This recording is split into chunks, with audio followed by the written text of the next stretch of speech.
ఆయన మా ప్రియ పరలోకపు తండ్రి, నీ పరిశుద్ధమైనటువంటి శక్తి గల నామమునకు ఘనత మహిమ ప్రభావములు చెల్లిస్తుంటున్నాం. నీ వంటి దేవుడి లోకంలో లేరు ప్రభా. ఈ ఉదయకాలంలో ఈ రీతిగా ప్రభా మేమందరము కలిసి మీ నామాన్ని గణపరుస్తూ స్థుతిస్తూ నా తండ్రి నీ దివ్యమైన వాక్కులు వినటానికి మీరు మాకు ఇచ్చినటువంటి ప్రశస్తమైనటువంటి సమయాన్ని బట్టి నీకు వందనాలు స్తోత్రాలు చెల్లించుకుంటున్నాం.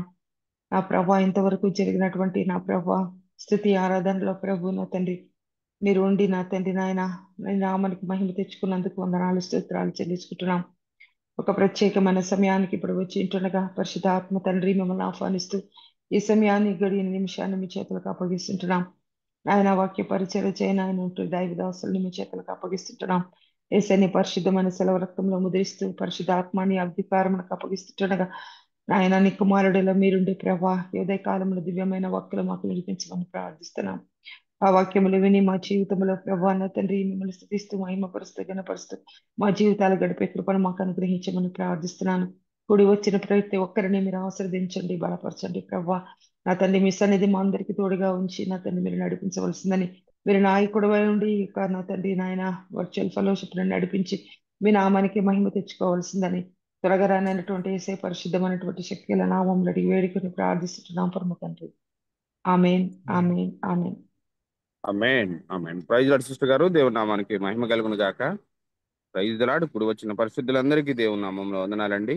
ఈ సమయంలో మనకు వాక్యాన్ని అందించడానికి దైవానుచిత్తంగా ఏర్పరచబడినటువంటి పాస్టర్ చైతన్య గారు మనకు వాక్యాన్ని అందించడానికి సిద్ధంగా ఉన్నారండి. అయ్యగారు అందరికీ సుపరిచితులే. కొత్త వారి కోసం సభా మర్యాద కోసం చిరు పరిచయం. అయ్యగారిని పరిచయం చేయడం గౌరవంగా భావిస్తా ఉన్నాను. పాస్టర్ చైతన్య గారు మరియు వారి ప్రియ సతీమణి గారు జానెట్ గారు హైదరాబాద్ హైటెక్ సిటీలో క్యాప్స్టన్ చర్చ్ పరిచర్య స్థిరపడుటకు పాటుపడిన సేవకులు. వీరి పరిచర్య దక్షిణాసియా మరియు ఆఫ్రికా ప్రాంతాల్లో అనేక సేవా పరిచర్యలకు సహకారం అందిస్తుంది. ఫస్ట్ చైతన్య గారు మరియు జానెట్ గారులకు హోషియా మరియు సలోమి అనే ఇద్దరు సంతానం కలను. బెంగళూరులోని ఎస్ఏబిసి నుండి థియాలజీలో గ్రాడ్యుయేషన్ మరియు లైఫ్ పసిఫిక్ యూనివర్సిటీలో కాలిఫోర్నియా నుండి స్ట్రాటజిక్ లీడర్షిప్లో పోస్ట్ గ్రాడ్యుయేట్ విద్యలు అభ్యసించినటువంటి పాస్టర్ చైతన్య గారు తెలుగు అసెంబ్లీస్ ఆఫ్ గాడ్కు చెందిన సేవకులు. పాస్టర్ చైతన్య గారు శిక్షణ పొందిన నాయకత్వ కోచ్ మరియు జాన్ మ్యాక్స్వెల్ టీంలో సహ ఉపదేశకులు. అయ్యగారి కుటుంబాన్ని దేవుడు దీవించిన విధానాన్ని బట్టి దేవునికి వందనాలండి. వెల్కమ్ టు అయ్యగారు. ప్లీజ్ అండి పాస్టర్ గారు. థ్యాంక్ యూ అండి. థ్యాంక్ యూ స్వరూప్ గారు. Thank you for introducing. మరొకసారి మీ అందరితో కలిసి ఉదయకాలం దేవుణ్ణి ఆరాధించడానికి, ఆయన సన్నిధిలో ప్రార్థన చేయడానికి, అలాగే దేవుని వాక్యాన్ని ధ్యానించడానికి దేవుడిచ్చిన అవకాశాన్ని బట్టి దేవునికి నేను స్తోత్రం చెల్లిస్తూ ఉన్నాను. ప్రతిదినం మీరు చేస్తున్న ఈ ప్రార్థన ఖచ్చితంగా దేవుడు విని వాటన్నిటికీ సమాధానాలు ఇస్తూ మనందరినీ తన వాక్యం ద్వారా ఆయన బలపరుస్తూ తన సేవ నిమిత్తం వాడుతున్నాడని నేను నమ్ముతూ ఉన్నాను. ఈ దినం వాక్య ధ్యానం చేయటానికి పరిశుద్ధాత్మ దేవుడు నన్ను మరొకసారి మనకు బాగా పరిచయమైన ఒక వాక్య భాగాన్ని జ్ఞాపకం చేశాడు. ఈ కీర్తన మన జీవితాలకు ఎంతో ఆశీర్వాదకరమైన కీర్తన. అంతకుముందు ఒకసారి ఐ థింక్ 2023లో ఎప్పుడో ఒకసారి నేను ఇందులోంచి ఒక వాక్యం చెప్పాను, ఒక కోణంలో నుంచి. మరొకసారి పరిశుద్ధాత్మ దేవుడు ఇదే వాక్యంలో నుంచి ఇంకొక కోణంలో నుంచి ఒక కొత్త థాట్ని ఇచ్చాడు. అందుకని నేను మరొకసారి ఆ కీర్తన ధ్యానం చేద్దామని ఆశపడుతున్నాను. దావీదు రాసిన కీర్తన 23వ కీర్తన ఒకసారి మనందరం కలిసి చదువుకుందాం. చదువుకొని ఈ వాక్యాన్ని ధ్యానం చేసుకుందాం.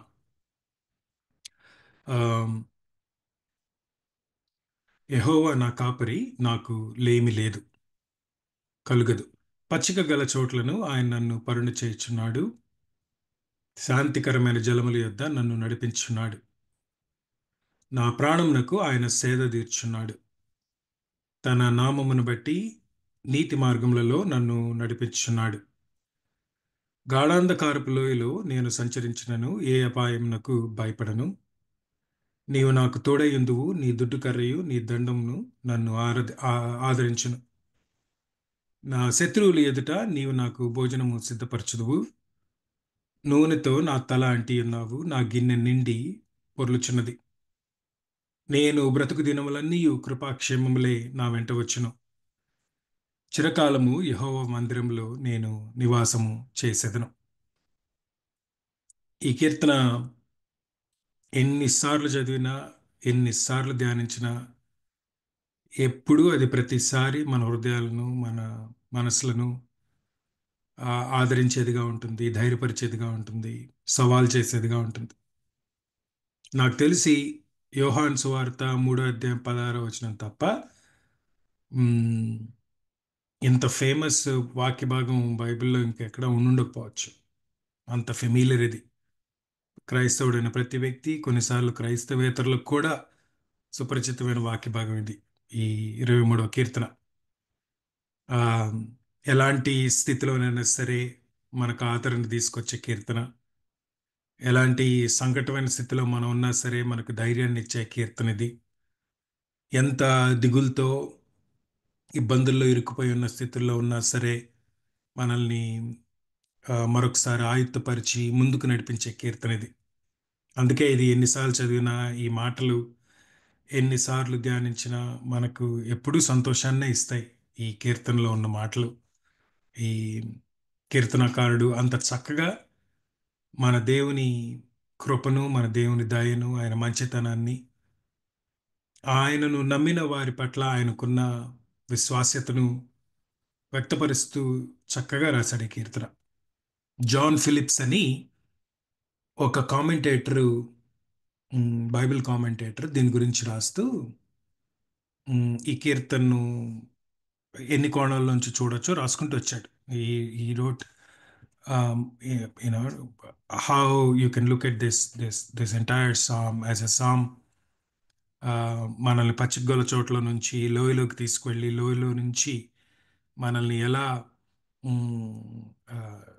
దేవుని సన్నిధిలోకి తీసుకెళ్తూ ఈ కీర్తన మొత్తం మొదటి వచనం నుంచి ఆఖరి వచనం వచ్చేసరికి పచ్చిగల చోట్ల నుంచి బయలుదేరి లోయల్లో, గాఢాంధకారపు లోయలోకి వెళ్ళి మన జీవితం ఎలా ప్రయాణం చేస్తుందో అలా అక్కడి నుంచి దేవుని సన్నిధిలోకి, దేవుని గృహంలోకి మనల్ని ఎలా తీసుకెళ్తుంది ఈ కీర్తన అని చెప్తూ, దాని గురించి వివరిస్తూ, మనం ఎన్ని రకాలుగా ఈ కీర్తనని మనం వర్ణించినా కూడా మాటలకి సరిపోదేమో అంటూ వాళ్ళ మదరు తన బైబిల్లో ఈ కీర్తన గురించి రాసుకున్న ఒక మాటను గురించి చెప్పాడు. She said, I think the best fitting description of this entire psalm is what my mother wrote. వాళ్ళ అమ్మగారు చనిపోయిన తర్వాత తన తల్లి బైబిల్ తన చేతికి స్వాస్థ్యంగా వచ్చింది. So he said, when I opened her Bible, 23వ కీర్తన పక్కన చిన్న గ్యాప్లో తను రాసుకుందంట, the secret of a happy life, happy death and happy eternity అని రాసుకుందంట. ఈ కీర్తన ఒక ఆనందకరమైన జీవితానికి, ఆనందకరమైన మరణానికి, ఆనందకరమైన శాశ్వతానికి రహస్యం అని ఆ ఉద్దేశం. And I think it was the best description of this song. భూలోకంలో ఆనందంగా ఎలా జీవించవచ్చు, సంతోషంగా ఆశీర్వాదకరంగా ఎలా జీవించవచ్చు, ఆశీర్వాదకరమైన మరణాన్ని ఎలా పొందుకోవచ్చు, అలాగే ఆశీర్వాదకరమైన నిత్యంలోకి ఎలా ఎంటర్ అవ్వచ్చు అన్నదానికి ఈ కీర్తన చదివితే, ఈ కీర్తనలో ఉన్న సూత్రాలు అర్థం చేసుకోగలిగితే, అందులో ఉన్న జ్ఞానాన్ని మనం పొందుకోగలిగితే, అర్థం చేసుకొని దాన్ని మన జీవితంలో అవలంబించుకున్నట్లయితే, పాటించినట్లయితే మన జీవితం ఆశీర్వాదకరంగా ఉండగలదని నేను నమ్ముతున్నాను. అఫ్ కోర్స్ దావీదు రాశాడు ఈ కీర్తన. నా ఉద్దేశంలో అతను గొర్రెల కాపరిగా ఉన్నప్పుడు రాశాడు, రాయలేదని నా ఉద్దేశం. యాక్చువల్గా అంటే అఫ్ కోర్స్ ఇది కాపరి గొర్రెలు వీటి గురించే మాట్లాడినా, దావీదు అంత లేత వయసులో ఇంత గూఢార్థమైన కీర్తన రాయగలడు అని నేను నమ్మను. ఖచ్చితంగా జీవితంలో తాను అనేక అనుభవాల నుంచి వెళ్ళి, గొప్ప అనుభవాలు, లోయ అనుభవాలు, మరణకరమైన అనుభవాలు, తృణీకరించబడిన అనుభవాలు, శత్రువుల చేత తరమబడిన అనుభవాలు, వీటన్నిటిలో విజయాలు, వీటన్నిటినీ అధిగమించడాలు, ఇవన్నీ జరిగి జీవితంలో ఏదన్నా ఒక సందర్భంలో అన్నీ అయిపోయి వయసు మీద పడిన తర్వాత వెనక్కి తిరిగి చూసుకొని దేవుడు తనకిచ్చిన ఆ ప్రయాణాన్ని జ్ఞాపకం చేసుకుంటూ, ఆ ప్రయాణంలో దేవుడు ఎంతగా ఆ, తన జీవితం పట్ల కృపను చూపించాడో జ్ఞాపకం చేసుకుంటూ, తాను ఏమి నేర్చుకోవాల్సి ఉంది అన్న విషయాన్ని ఆలోచిస్తూ రిఫ్లెక్ట్ యాజ్ అ రిఫ్లెక్టరీ పోయం రాశాడని నా ఉద్దేశం ఈ కీర్తన. అందుకే మనం ఈ కీర్తనని ఎన్నిసార్లు చదివినా, ఎన్ని కోణాల్లోంచి చూసినా మనకి ఏదో ఒక లెసన్ వస్తూనే ఉంటుంది. Will always learn something out of this wonderful song. ఈరోజు I want to look at it from our life, from the life that we need to live here on earth in order to experience a blessing from God. దేవుని కృప, దేవుని మంచితనం, దేవుని విశ్వాస్యత మన జీవితంలో అనుభవిస్తూ ఆశీర్వాదకరమైన జీవితం జీవించాలి అంటే మనం ఏం చేయాలి అన్న యాంగిల్ నుంచి చూద్దాం. We can even look at it ఇంకొక యాంగిల్లో కూడా చూడొచ్చు మనం. దేవుడు తన గుణాన్ని, తన వ్యక్తిత్వాన్ని ఈ కీర్తనలో ఉన్న ప్రతి వచనం ద్వారా ఎలా బయలుపరిచాడో అన్నది కూడా చూడొచ్చు మనం. ఆ, ఇంకా లోతుగా స్టడీ చేయాలంటే ప్రతి వచనాన్ని సపరేట్గా చదవచ్చు మనం. ఆ, ప్రతి వచనంలోనూ ఎంతో నేర్చుకోవాల్సింది, జీవితానికి సంబంధించి ఎంతో నేర్చుకోవాల్సింది. ఆబ్వియస్లీ మనకు సమయం సరిపోదు కనుక ఒక కోణంలో నుంచే చూద్దాం. ప్రస్తుతానికి దేవుడు, పరిశుద్ధాత్మ దేవుడు మనతో ఆ మాటలు మాట్లాడి మన జీవితాన్ని మ్, ఇంకొంచెం లోతైన అనుభవంలోకి తీసుకువెళ్ళాలని ఆశిస్తూ ఉన్నాను. మొదటి వచనం, యెహోవా నా కాపరి, నాకు లేమి కలుగదు. ఒక్కొక్క వచనంలో నుంచి ఒక్కొక్క జీవిత పాఠాన్ని మనం నేర్చుకోవచ్చు. యెహోవా నా కాపరి, నాకు లేమి కలగదు. యెహోవా నా కాపరిగా ఉండడం వల్ల నాకు లేమి ఎప్పుడు కలగదు అనేది కీర్తనకారుడి ఉద్దేశం. అది మనకు కూడా తెలుసు. యెహోవా నా కాపరిగా ఉన్నాడు గనక నా జీవితంలో ఎప్పుడు లేమి అనేది ఉండదు అనేది. కానీ నా జీవితంలో లేమి లేని స్థితిలో నేను ఉండాలి అంటే నా జీవితంలో ఎప్పుడు ఆశీర్వాదం పొందుకునే స్థితిలో నేను ఉండాలి అంటే యెహోవా నా కాపరి ఉండాలి. That's the first condition, right? That he should be my shepherd. I mean, really the shepherd. ఈ మాట నేను చదువుతూ ఉన్నప్పుడు ఆలోచిస్తూ ఉన్నాను అనమాట. ఏమై ఉంటుంది దావీదు ఉద్దేశం? యెహోవా నా కాపరి, నాకు లేమి కలగదు అంటంలో దావీదు ఉద్దేశం ఏంటంటే ఏమై ఉంటుంది అనుకుంటున్నానంటే, నేను దేవునితో ఎంత దగ్గర సంబంధం కలిగి ఉంటానో అంత ప్రభావితంగా నా జీవితం ఉంటుంది అని గుర్తించడం అనుకుంటున్నాను నేను. అంత ఆశీర్వాదకరంగా నా జీవితం ఉంటుంది అని. My intimacy with God determines the impact of my life. దేవునితో నా సంబంధం ఎంత దగ్గరగా ఉంటుందో, నా ఆంతరంగిక జీవితం ఎంత ఉజ్జీవంగా ఉంటుందో అంతగా నా జీవితం ప్రభావితంగా ఉంటుంది. ఒక ఆయన ఈ ఆ, ఆంతరంగిక జీవితం గురించి మాట్లాడుతూ, క్రైస్తవ జీవితం భూలోకంలో జీవించడానికి, క్రైస్తవుడిగా అంటే శిష్యుడిగా యేసుని అనుసరిస్తూ ఆయన ఇచ్చిన పనిలో ఫలభరితంగా ఉండడానికి, ఆయనకు సేవ చేయడానికి కావలసిన శక్తి శిష్యుడి యొక్క ఆంతరంగిక జీవితం నుంచి పుట్టుకొస్తుంది అంటాడు. ఈ my inner life determines how impactful my outer life would be. అది ఆయన పాయింట్. దావీదు హృదయం ఎప్పుడు దేవుని వైపు చూసేదే గనక దావీదు జీవితంలో అంత మంచి ఫలాన్ని మనం చూస్తాం. అఫ్ కోర్స్ దావీదు చాలా తప్పులు కూడా చేశాడు, భయంకరమైన పాపము చేశాడు కొన్నిసార్లు, కొన్ని సందర్భాల్లో. కానీ దావీదు జీవితాన్ని ఎంతగా ఫలభరితంగా దేవుడు మలుచుకున్నాడు అంటే దానికి కారణం, దావీదు ఎప్పుడూ తన దేవుణ్ణి వదిలిపెట్టని స్థితిలో ఉన్నాడు. ఎప్పుడూ దేవుని వైపే చూసేవాడిగా ఉన్నాడు, ఎప్పుడూ దేవుని దగ్గరికి పరిగెత్తేవాడిగానే ఉన్నాడు. అది కేవలం ముఖస్థుతి కోసం కాదు, శిక్షణ తప్పించుకోవడానికి కాదు, యూనో తన ఫేస్ని కాపాడుకోవడానికి కాదు. తను ఎప్పుడు తప్పు చేసినా సరే శిక్ష అనుభవించడానికి సిద్ధపడ్డాడు, క్రమశిక్షణలోంచి వెళ్ళడానికి సిద్ధపడ్డాడు, తన తప్పును బహిరంగంగా కూడా ఒప్పుకోవడానికి కూడా సిద్ధపడ్డాడు. దేవా, నువ్వేమన్నా చెయ్యి, నన్ను మాత్రం నీ సన్నిధిలోంచి వెళ్ళనీకు, నీ ఆత్మ నా దగ్గర నుంచి తీయనీకు అంటాడు దావీదు. అది దావీదు హృదయం. దావీదు హృదయం అలాంటిది కనుక దేవుడు నా హృదయానుసారుడు అంటాడు దావీదు. దేవుణ్ణి అంతగా వాంఛించాడు గనక, దేవుణ్ణి వాంఛించే హృదయం అనమాట నా పాయింట్ అంతా. That's what I'm trying to say. యెహోవా నా కాపరి అనే మాటలో దావీదుకి దేవుని పట్ల ఉన్న వాంఛ బహిర్గతం అవుతుంది, బయలుపరచబడింది మనకు. అలాంటి వాంఛ మనకుందా లేదా అనేది మనల్ని మనం పరీక్షించుకొని చూసుకోవాల్సిన అవసరం ఉంది. That only you can tell. Do you have that kind of desire so much that you would consider everything else as garbage? Philippi పత్రిక రాస్తూ 3వ అధ్యాయంలో పౌలు తన హృదయాన్ని బహిర్గతం చేస్తాడు, ప్రత్యక్షపరిచాడు, మనకు బయలుపరిచాడు.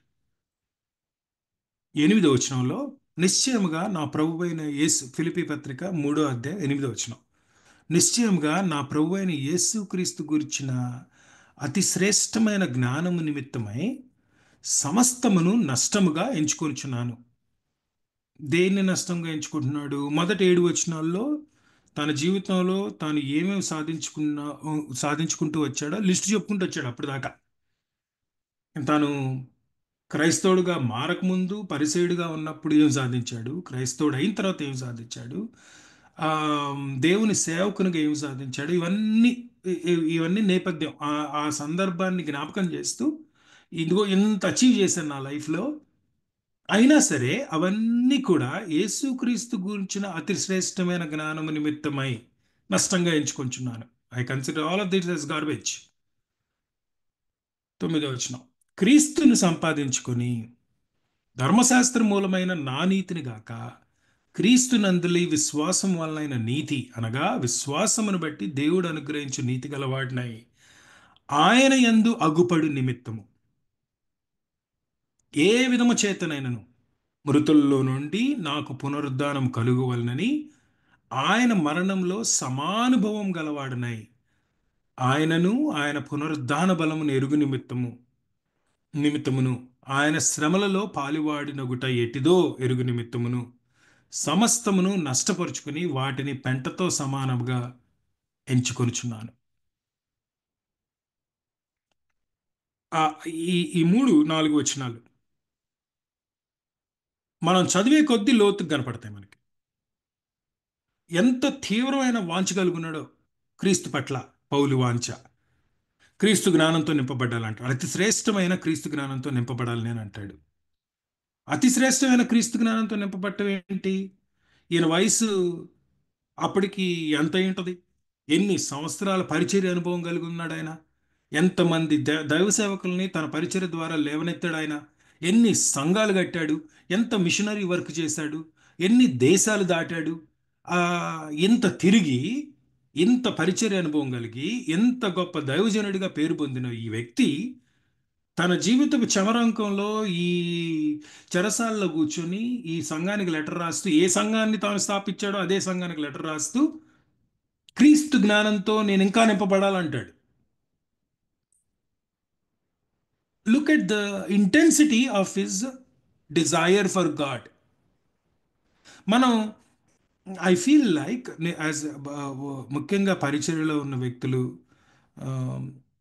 ఎదిగే కొద్దీ మనకన్నీ తెలుసు అన్న మైండ్ సెట్లోకి వెళ్తాం మనం. ఇంకోటి నాకు చెప్పేది ఏంటి, మాకు తెలీదా దేవుడు ఎలా అంటాడు, దేవుడు ఎలా పనిచేస్తాడో మాకు తెలీదా అసలు ఆ మైండ్ సెట్ మనకు డెవలప్ అవుతుందంటేనే అర్థం ఏంటి?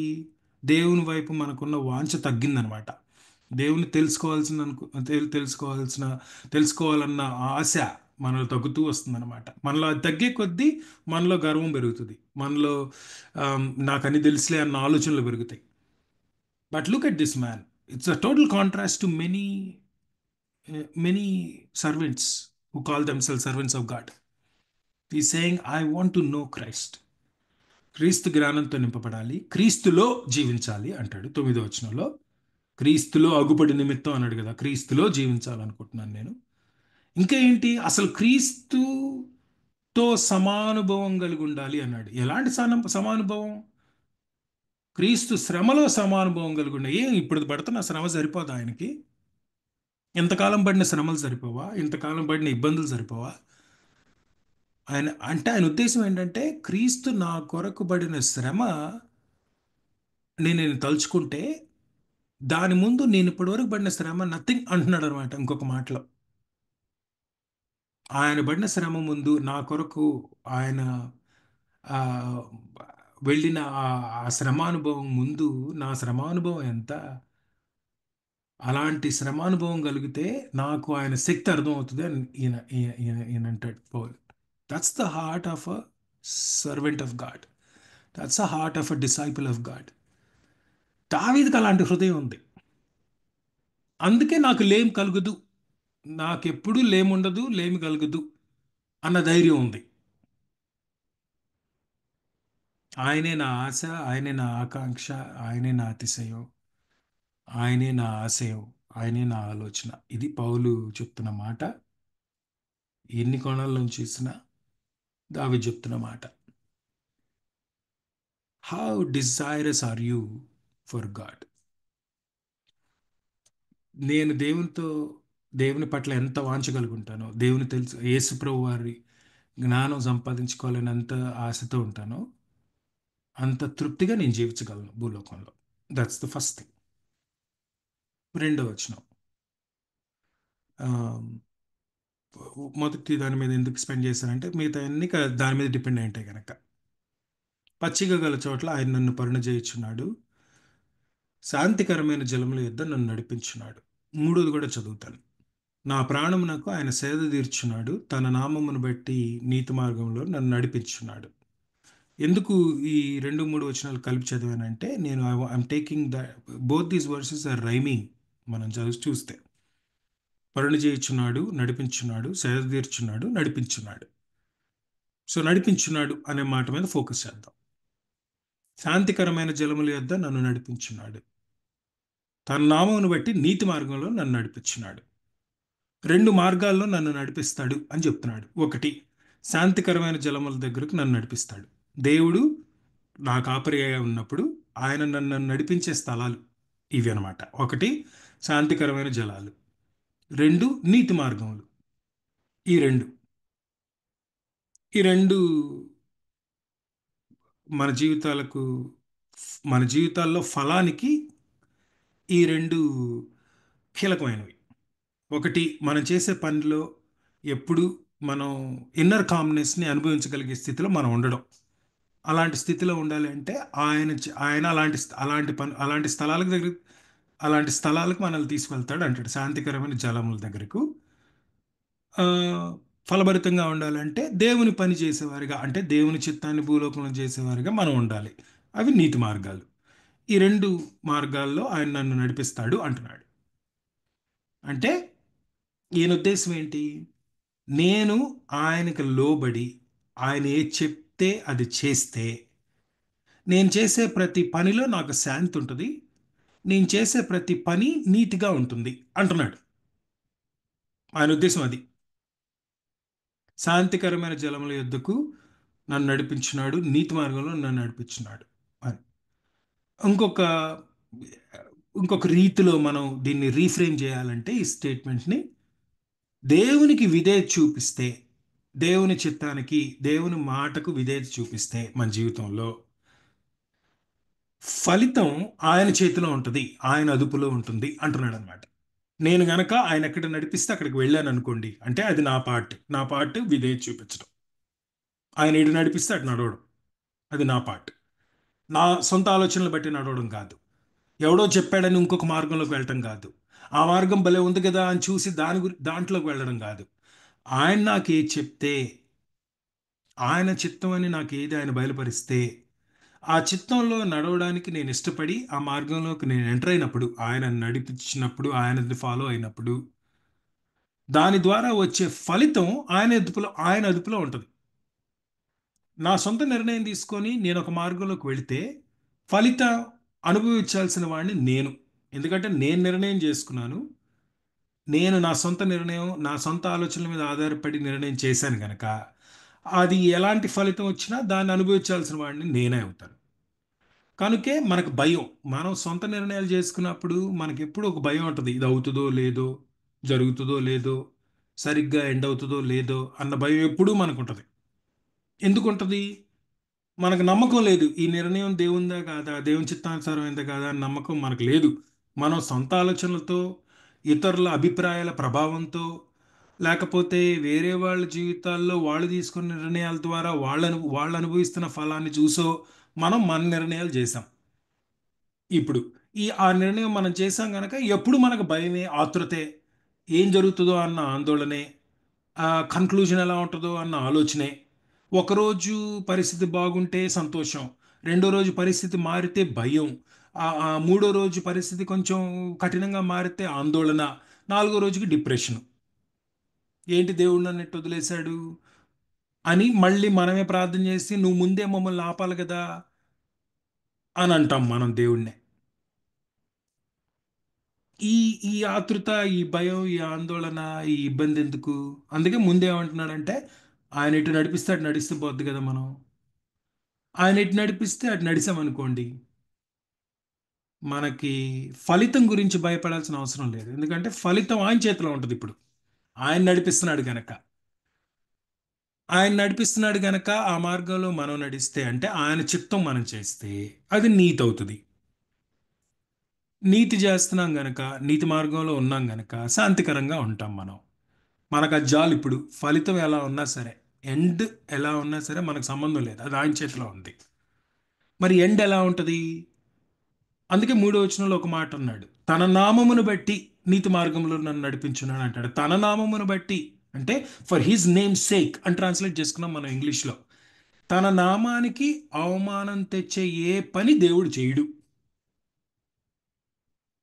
కాబట్టి ఆయన ఏ పని చెప్పినా అది ఆయన నామాన్ని గణపరిచేదిగానే ఉంటుంది. ఇప్పుడు ఆయన నామాన్ని గణపరిచే ఫలితం వస్తుంది అంటే నా జీవితం సమాధానంలో ఉన్నట్టే కదా దాని అర్థం.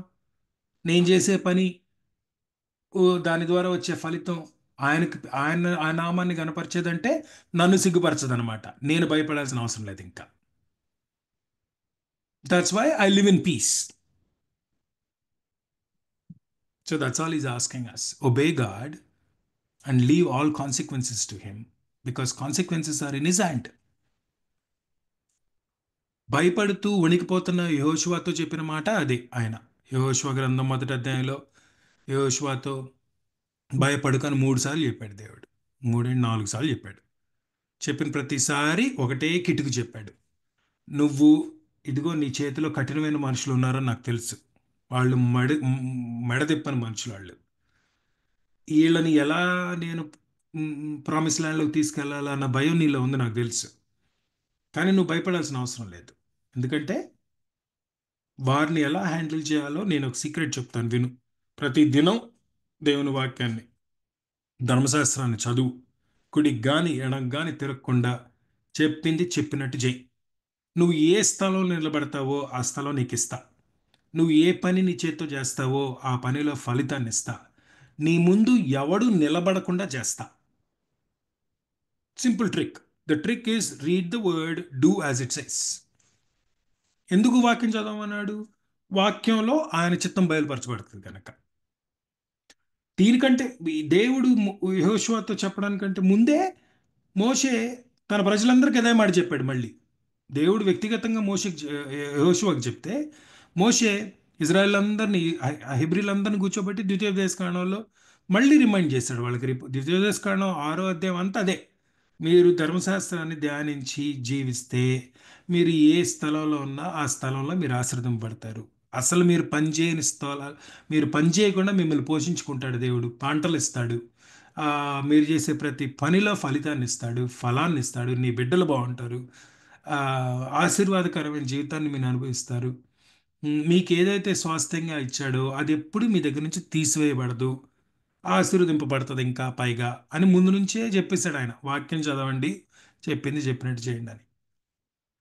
అదంతా ఓల్డ్ టెస్ట్మెంట్ కదండి అనుకోవడానికి కూడా లేదు ఇప్పుడు. ఎందుకంటే యేసు ప్రభువారు కూడా ఇదే మాట చెప్పాడు మళ్ళీ శిష్యులకి. యేసు ప్రభువారు తను సిలువ వేయబడ్డానికి తీసుకువెళ్ళబడక ముందు గెత్సెమనే తోటకి వారు అందరు కలిసి ప్రార్థన చేయడానికి వెళుతూ ఉన్నప్పుడు దారిలో చాలా విషయాలు వారికి బోధించాడు. యోహాను సువార్త 13, 14, 15, 16 అధ్యాయాలు యేసు ప్రభువారు తన శిష్యులకు బోధించిన విషయాలు కదండి. మనకు తెలుసు కదా, ప్రభు బల్ల దగ్గర నుంచి గెత్సెమనే తోటకి వెళ్ళడం, గెత్సెమనే తోటలో వారితో మాట్లాడడం, అక్కడ ప్రార్థన చేయడం, ఇదంతా ఆ టైంలో 15వ అధ్యాయంలో ఆయన ఫలభరితమైన జీవితాన్ని ఎలా జీవించాలో చెప్పుకుంటూ వచ్చాడు. నేను ద్రాక్షావళిని, మీరు తీగలు, మీరు ఫలించాల్సిన అవసరం ఉందని అన్ని చెప్పుకుంటూ వచ్చి ఎలా ఫలిస్తారో చెప్పుకుంటూ వచ్చి ఒక మాట అంటాడు, మీరు నన్ను ప్రేమించేవారైతే తండ్రి నన్ను ప్రేమించినట్టుగా నేను మిమ్మల్ని ప్రేమించున్నాను అన్నాడు. మీరు నన్ను ప్రేమించేవారుగా ఉంటే నా ఆజ్ఞలు గైకొండ అంటాడు. It came back to obedience. Did you see this? God's instruction to Joshua was obedience. Moses' instructions to Hebrews was obedience. Jesus' instruction to disciple is also obedience. Obedience to what? To the will of God. విధేయత, దేవుని చిత్తానికి విధేయత. మనకు అర్థమైనా అర్థం కాకపోయినా, మనకు నచ్చినా నచ్చకపోయినా, ఎప్పుడైతే మనం దేవుని చిత్తానికి విధేయత చూపించే వ్యక్తులుగా ఉండగలమో అప్పుడు ఎప్పుడు శాంతికరంగానే ఉంటాం, ఎప్పుడు నీతి మార్గంలో ఉంటాం. ఫలితం మన చేతికి మనకు సంబంధమే లేదు ఫలితానికి. ఆయన అదుపులో ఉంటుంది కనుక అది ఎప్పుడు మనల్ని సిగ్గుపరిచేదిగా ఉండదు. సో దేవుని చిత్తాన్ని అనుసరించడంలో మనకు నష్టం లేదు, సిగ్గు లేదు, ఆ, అవమానం లేదు. So I pray that we will recognise that's what he's trying to say. మళ్ళీ అదే 2-3 వచనాలలో పరుండు చేయుచున్నాడు, సేద తీర్చున్నాడు అంటాడు. అవి రెండు, అందులో ఇంకొక ప్రిన్సిపల్ కనపడుతుంది మనకి. ఈ రెండు చోట్ల దేవుడు మనకి శాంతినిస్తే తప్ప మనకి శాంతి దొరకదు అనేది అర్థమైంది. ఆయన సన్నిధిలో తప్ప మనకి ఇంకెక్కడ మన ప్రాణానికి ఎక్కడ సేద ఉండదు అన్న విషయం కూడా అర్థం. That's a third thing obviously. దేవుని సన్నిధిలో మనం గడపడం, కాన్స్టెంట్గా జీవించడం నేర్చుకోగలిగితే our hearts will always be at rest.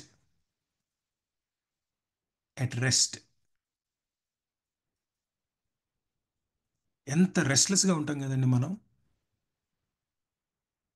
ఎంతమంది మీ ఉదయాన్నే లేచినప్పటి నుంచి రాత్రి వరకు ఎన్ని ఆలోచనలతో నింపబడి గందరగోళంగా ఉంటుంది మన మైండ్లో. కొన్నిసార్లు కొన్ని పనులు, మనం చేసే పనుల్లో, మన కుటుంబంలో జరిగే విషయాలు విన్నప్పుడు, అప్పులు జ్ఞాపకం వచ్చినప్పుడు, అప్పులోడు వచ్చేస్తాడు రేపు మార్నింగ్ అని గుర్తొచ్చినప్పుడు, అయ్యో దానివల్ల ఎంత నష్టం జరుగుతుందో అన్న ఆలోచన వచ్చినప్పుడు, మన బిడ్డల గురించి ఆలోచించి మన మాట వినకుండా దేవుని వైపు నుంచి దేవుని నుంచి దూరం అయిన మన బిడ్డలు ఎవరన్నా ఉంటే వాళ్ళ గురించి ఆలోచిస్తూ ఎప్పుడు గందరగోళంగా ఉంటుంది మన మన మన హృదయం. It's always restless. But David teaches us, you don't have to be restless.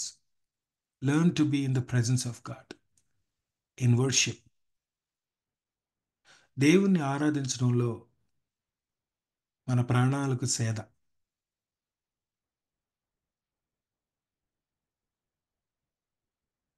Think about that. ఒక ఆయన అన్నాడు,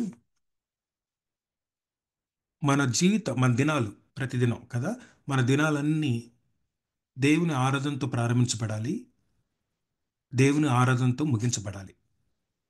మధ్యలో ఉన్న ప్రతి క్షణం, అంటే ఉదయం నుంచి సాయంత్రం వరకు ఉంది కదా, మధ్యలో ఉన్న ప్రతి క్షణం ఆయన మాటకు విధేయత చూపించడంలో ముగించబడాలి అంటాడు, నింపబడాలి అంటాడు. We start our day by worshiping God. We end our day by worshiping God.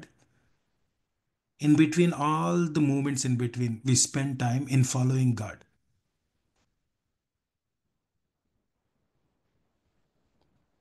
అలాంటి మైండ్ సెట్ ఉన్నవాడు కామ్గా ఉంటాడు ఎప్పుడు. ఎందుకు? వాడికి తెలుసు నేను దేవుని సన్నిధిలో ఉన్నాను. అది గుడిలోని కాదు, లేకపోతే ఇట్లా జూమ్ మీటింగ్లో కాదు, ఎక్కడున్నా సరే, కిచెన్లో వంట చేస్తున్నా, డ్రైవ్ చేసుకుంటూ బైక్ మీద ఒక ఊరు నుంచి ఇంకో ఊరు వెళ్తున్నా, ఆఫీస్ రూమ్లో కూర్చొని ఉన్నా, క్లాస్ రూమ్లో నిలబడి ఉన్నా, ఉద్యోగం చేస్తున్న ఫ్యాక్టరీలో ఉన్నా, ఎక్కడున్నా సరే, that person recognises I in the presence of God and that fills him with calm. 42, 43 కీర్తనలు మనం ఎప్పుడు చదవాలండి.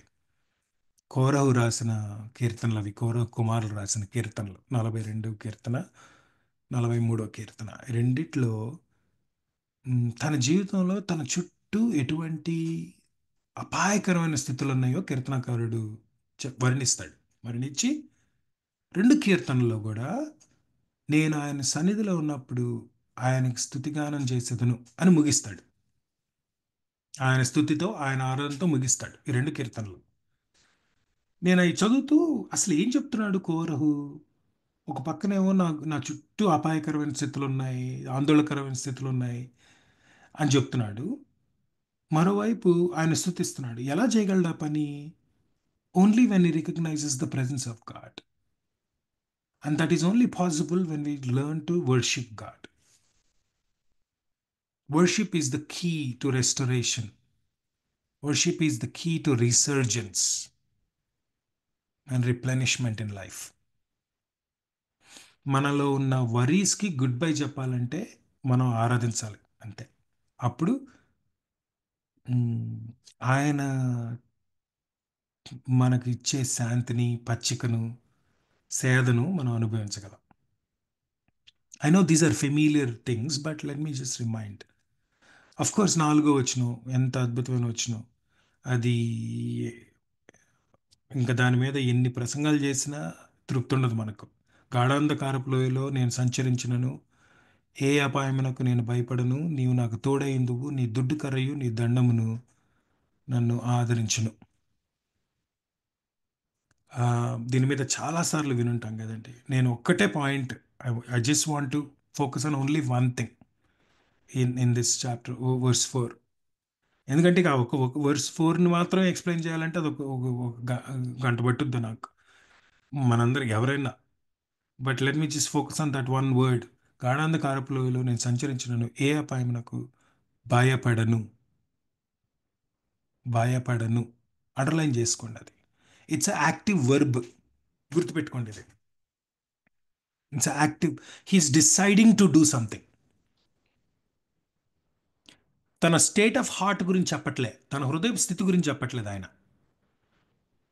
తన చుట్టూ ఉన్న పరిస్థితులు వర్ణించాడు. గాఢాంధకారపు లోయ లాంటి పరిస్థితులు అంటాడు అని, నేను భయపడను అంటున్నాడు. ముందుగా నిర్ణయించుకున్నాడు అనమాట. He pre decided that I'm not going to be afraid. Fearful circumstances will come, fear causing people will be there, fear filled experiences will come, but I will choose not to be afraid.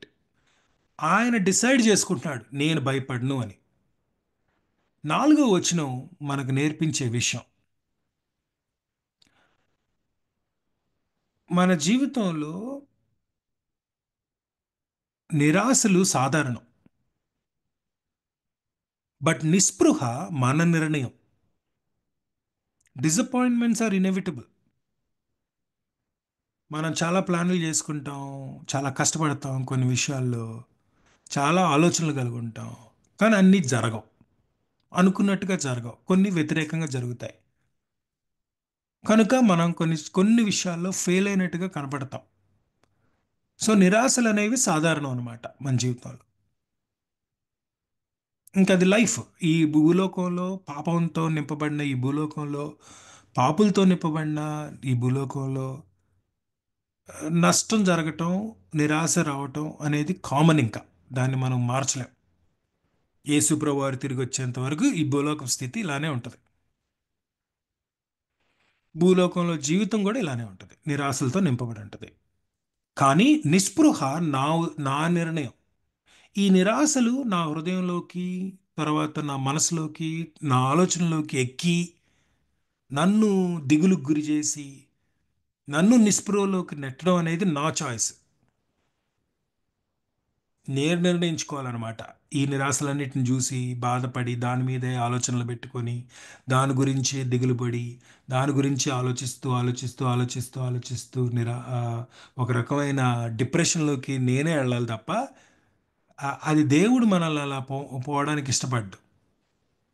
దావీదుకి ఆ విషయం అర్థమైంది. దావీదు ఈ మాట ఎంత ఎంత అనుభవం నుంచి వెళ్ళి రాసుంటాడో అనుకుంటున్నాను ఇప్పుడు నేను. ఆబ్వియస్లీ దావీదు గురించి తెలిసిన మనందరికి ఉమ్, ఆ దావీదు అనుభవాలు మనకు తెలుసు కదా, ఎంత కఠినమైన అనుభవాల నుంచి వెళ్ళాడో. ఆ ఆ, న- సో ఆయన ఉద్దేశం ఏంటి అంటే, నేను అనుకున్న ఆలోచనలో నాకు నిరాశలు ఎదురవుతాయి. నేను నమ్మిన వ్యక్తులు నన్ను మోసం చేస్తారు. అంతెందుకు, నా కుటుంబస్తులే నన్ను మోసం చేస్తారు. నేను ఎంత చేసినా, ఎంత మంచి చేసినా కొన్నిసార్లు నాకు చెడే జరుగుతుంది ఇతరుల ద్వారా. ఆ, ఇది సాధారణం. ఇక ఇవన్నీ నన్ను ఎఫెక్ట్ చేయడం చేయకపోవడం అనేది నా నిర్ణయం. నేను నిర్ణయించుకుంటున్నా, నేను భయపడను. గాఢాంధకారపు లోయలో నేను సంచరించినను నేను భయపడను. ఎందుకు భయపడను అని అలా నిర్ణయించుకోగలిగాడు అంటే, రెండు విషయాలు అర్థం చేసుకున్నాడు దావీదు. ఒకటి,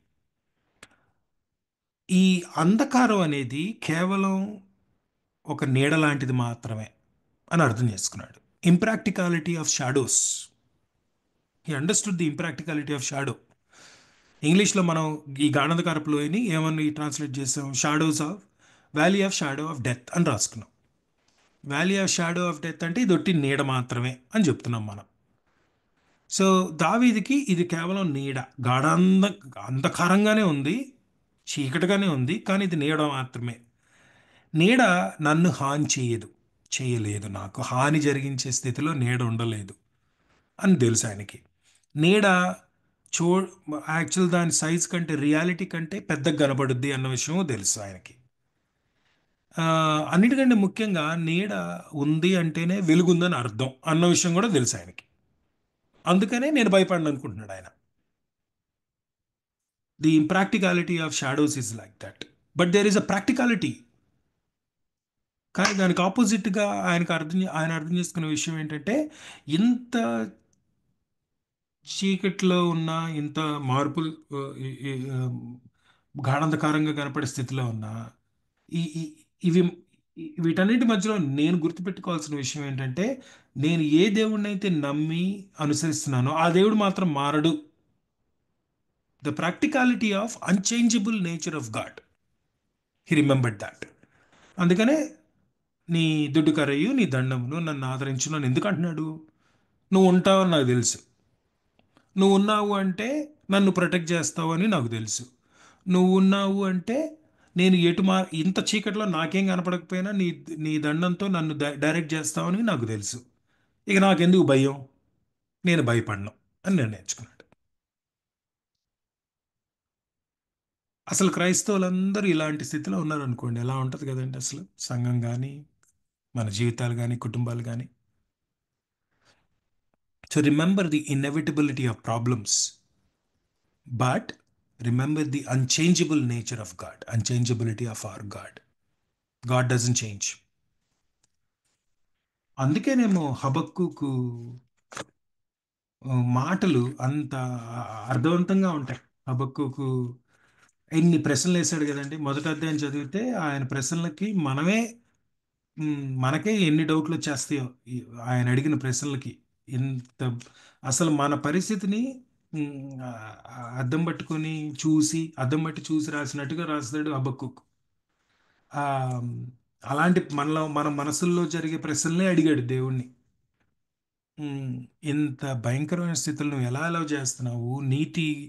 నీతితో జీవించి నీతి కలిగి ధర్మశాస్త్రాన్ని అనుసరించే వ్యక్తులందరూ ఎందుకు ఇంత కష్టపడుతున్నారు అని ఆ ప్రశ్నలన్నీ అడిగి మూడో అధ్యాయానికి వచ్చేసరికి తను ముగించిన పద్ధతి దావీదికి అర్థమైన విషయం, హబక్కుకి అర్థమైన విషయం, మనకు అర్థం అవ్వాల్సిన విషయాన్ని తెలియజేస్తున్నాయి. ఏమంటాడు? అంజూరపు చెట్లు పూయకుండానను, చెట్లు ఫలించకపోయినను, ఒలీవ చెట్లు కావలేక ఇండినను, చేనిలోని పైరు పంటకు రాకపోయినను, గొర్రెలు దొడ్డిలో లేకపోయినను, పొలలో పశువులు లేకపోయినను, శాలలో పశువులు లేకపోయినను, నేను యెహోవా యందు ఆనందించెదను. ఎలా అనగలరు? అసలు ఒక వ్యక్తి అలా ఎలా మాట్లాడగలడు? నా రక్షణకర్త అయిన నా దేవుని యందు నేను సంతోషించెదను. ప్రభువుకు యెహోవాయే నాకు బలము. ఆయన నా కాళ్ళను లేడి కాలు వలె చేయును. ఉన్నత స్థలముల మీద ఆయన నన్ను నడువజేయును. 17వ వచనంకి 19వ వచనానికి మధ్యలో ట్రాన్స్ఫర్ జరిగింది చూసారా? అంజూరపు చెట్లు ఫలించవు, ద్రాక్ష చెట్లు ఫలించట్లేదు, పంటలో పొలంలో పంట లేదు, దొడ్డిలో గొర్రెలు లేవు. అయినా సరే నేను యెహోవా యందు ఆనందించెదను. అది నిర్ణయం. ఈ పరిస్థితులన్నీ బాగుపడితే లేదో నాకు తెలియదు. బాగుపడినా బాగుపడకపోయినా నేను మాత్రం యెహోవా యందు ఆనందించెదను. అది నిర్ణయం. ఆ నిర్ణయం తీసుకున్నాడు గనక ధైర్యంగా చెప్పగలుగుతున్నాడు చివరికి, నా కాళ్ళను లేడి కాళ్ళ వలె చేయను, ఉన్నత స్థలంలో ఆయన నన్ను నిలువ చేయను అని. అంత ధైర్యంగా ఎందుకు చెప్పగలుగుతున్నాడు అంటే నిర్ణయించుకున్నాడు, నేను ఆనందించదును అని. So whatever you are facing, ఈ దినం ఎలాంటి గాఢాంధకార పరిస్థితులు ఎదుర్కొంటున్నారో, ఎలాంటి కరువును ఎదుర్కొంటున్నారో, లేమితనాన్ని ఎదుర్కొంటున్నారో, శత్రువుని ఎదుర్కొంటున్నారో నాకు తెలియదు. కానీ నిర్ణయం మన చేతిలో ఉంది. భయపడాలా, భయపడకూడదా, దిగులు పడాలా, ఆనందించాలా, మన చేతిలో ఉంది ఆ నిర్ణయం. అలా నిర్ణయించుకోగలిగితే మనం ఆశీర్వాదకరమైన జీవితం వైపు నడగలం. Let me just close with quick closing. 5వ వచనం. Um, నా శత్రువులు ఎదుట నీవు నాకు భోజనం సిద్ధపరచదువు, నూనెతో నా తల అంటి ఉన్నావు, నా గిన్నె నిండి పొర్లుచున్నది. నా శత్రువులు ఎదుట నీవు నాకు భోజనం సిద్ధపరచదువు, నూనెతో నా తల అంటి ఉన్నావు, నా గిన్నె నిండి పొర్లుచున్నది. What an interesting statement it is for this man of God. నా శత్రువుల ఎదుట, ఇట్స్ ఎ స్ట్రైకింగ్ ఫ్రేజ్ అండి. అసలు అది చాలా ఆలోచించాను దీని గురించి. ఈ మాటలో ఒక విషయాన్ని స్పష్టం చేశాడు దావీదు. మన జీవితంలో పోరాటాలు సహజం అని. ఇంతకుముందు మన జీవితంలో లోయ అనుభవాలు సహజం అని 4వ వచనంలో జ్ఞాపకం చేశాడు. 5వ వచనంలో మన జీవితంలో పోరాటాలు సహజం అని చెప్తున్నాడు. ఇంకా మన జీవితం అంతా పోరాటాలతో నింపబడి ఉంటుంది. ఇంక ఇది నువ్వు మార్చలేని విషయం. In the presence of my enemies, in the presence of my enemies you prepare a table for me. నీవు నాకు భోజనము సిద్ధపరచదువు. అక్కడ భోజనం అంటే మీకు అర్థమైంది కదండి, టేబుల్ చెప్తున్నాడు అనమాట. టేబుల్ పెట్టి మనకు కావాల్సిన రకరకాల ఆ, వంటకాలు తయారు చేసి ఆ టైంలో మనకి అక్కడ మన శత్రువుల మధ్యలో నాకు భోజనం పెడతాడు అనేది దావీదు ఎక్స్ప్రెషన్. ఒకసారి ఆలోచించండి, ఏమంటున్నాడు? నా చుట్టూ శత్రువులు ఉంటారు అంటే నేను పోరాటంలో ఉంటాను అనమాట. ఎప్పుడు చూసినా పోరాటంలో ఉంటాను. ఈ పోరాటపు స్థితిలో ఉన్న నా జీవితానికి అసలు ఒక క్షణం ఆగి భోజనం తినే అవకాశం కూడా లేని స్థితిలో, అవకాశం ఇవ్వని పోరాటంలో నేనుంటే అంత పోరాట స్థితిలో దేవుడు నాకు టేబుల్ సిద్ధపరుస్తాడు అంటాడు. In the presence of my enemies. Spurgeon అనుకుంటా, చార్ల్స్ స్పర్జన్ గారు అనుకుంటా దీని గురించి మాట్లాడుతూ, శత్రువుల మధ్యలో నిలబడిన ఒక సైనికుడు మహా అయితే గుప్పెడు అన్నం చేతిలోకి తీసుకొని టకటక తింటూ యుద్ధానికి వెళ్ళిపోతాడు. ఇంక అంతకంటే ఏం చేయలేడు. ఒక గుటక నీళ్ళు, ఒక గ్లాసులో గుటక నీళ్లు తాగి, ఆ, ఒక గుప్పెడు నిండా అన్నం పట్టుకొని ఆ, ఆ, ఆ, హరిగా తినుకుంటూ పరిగెత్తాడు. వాడు కరెక్ట్గా కుదురుగా కూర్చొని భోజనం తినే అవకాశం ఉండదు గనక, పోరాటంలో ఉంటాడు గనక. కానీ దావీద్ ఎక్స్ప్రెషన్ చూడండి, యూ ప్రిపేర్ అ టేబుల్. ఆ మాటలో ఒక, మన ఇంట్లో ఎవరినైనా భోజనానికి పిలిచామనుకోండి, వాళ్ళు వస్తున్నారు అనగానే టేబుల్ అంతా సెట్ చేసి చక్కగా ఒక మంచి టేబుల్ క్లాత్ వేసి, ఆ, ఒక 4 రకాల కూరలు తయారు చేసి, ఒక 2 రకాల అన్నాలు తయారు చేసి, పాలన్నం, ఒక స్వీట్ తయారు చేసి, ఫ్రూట్స్ పెట్టి, ఫ్రూట్స్ కట్ చేసి పెట్టి, ఒక కస్టర్డ్ తయారు చేసి, చపాతీలు ఒక 4 తయారు చేసి, ఆ, ఆ, పెరుగు అన్నం, పెరుగు రైతా ఒకటి తయారు చేసి, ఇట్లా అన్ని సెట్ చేసుకొని మన గెస్ట్లు వచ్చినప్పుడు కూర్చోబెడతాం టేబుల్ చుట్టూ. ఇది ఎక్స్ప్రెషన్ అసలు యాక్చువల్ దావీద్ ఎక్స్ప్రెషన్ అది. నీవు నాకు భోజనం సిద్ధపరచదు అంటే నువ్వు you will prepare a table for me like this అంటున్నాడు అనమాట. ఏంటి, ఇలాంటి టేబుల్ నేను యుద్ధంలో ఉంటే, నా చుట్టూ శత్రువులు నిలబడి ఉంటే, దేవుడు నాకు ఇలాంటి టేబుల్ ఒకటి తయారు చేసి కూర్చోబెడతాడు అనమాట. శత్రువులు పక్కనే ఉంటారు, నేను యుద్ధంలో ఉన్నాను, అయినా సరే టేబుల్ ప్రిపేర్ చేసి కూర్చోబెట్టి, ఎలా తింటాం మనం అలాంటి టేబుల్ మీద? ప్రశాంతంగా కూర్చొని, హరీ లేదు, నథింగ్ ఈజ్ హరీడ్.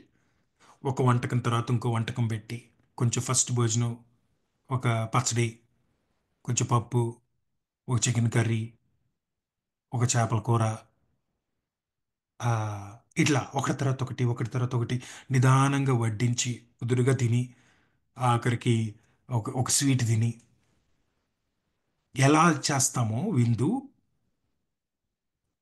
అది దావీద్ ఎక్స్ప్రెషన్. ఏమన్నాడంటే, నేను పోరాటంలో ఉండొచ్చు గాక, నా చుట్టూ నా శత్రువులు ఉండొచ్చు గాక, నా చుట్టూ శత్రువులున్నా, పోరాటాలు జరుగుతున్నా, నా దేవుడు ఎంత గొప్పవాడంటే వాళ్ళందరి మధ్యలో నాకు కుదురుగా, నిదానంగా, నెమ్మదిగా భోజనం తినే అవకాశాన్ని ఇస్తాడంటాడు.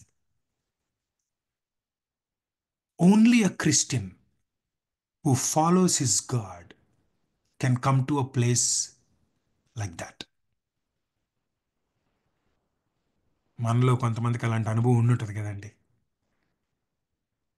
మంచి పోరాటంలో ఉండుంటాం, మంచి అసలు ఏంటి నా జీవితం ఎంత గందరగోళంలో ఉంది అనుకున్న స్థితిలో పరిచర్య భయంకరంగా మారి, వ్యతిరేకత వచ్చి, మనం నమ్మిన వాళ్ళు మనకు నమ్మక ద్రోహం చేసి, చాలా దిగులు పెడుతున్న స్థితిలో, అంత భయంకరమైన పోరాటంలో ఉంటే దేవుడు సడన్గా ఏదో చేస్తాడు మన జీవితంలో. ఒక టేబుల్ ప్రిపేర్ చేస్తాడు. అసలు ఊహించని టేబుల్ అది, ఊహించని నెమ్మది అది. అందుకే we need to learn to fight all our battles on our knees. మన యుద్ధాలన్నీ మోకాళ్ళ మీద చేయాలి. అప్పుడే మనం ప్రతి యుద్ధంలో గెలుస్తాం. అది నా ప్రిన్సిపల్, నేను నేర్చుకున్న ప్రిన్సిపల్ అది. ఇందులో నా యుద్ధాలన్నీ మోకాళ్ళ మీద చేయాలన్నమాట. ఎందుకు? అసలు యుద్ధం ఆయింది గనక. యెహోషాపాతుకి అదే జ్ఞాపకం చేశాడు దేవుడు. ఆందోళనతో, భయంతో ఉండి 5గురు రాజులు కలిసికట్టుగా వస్తున్నారు.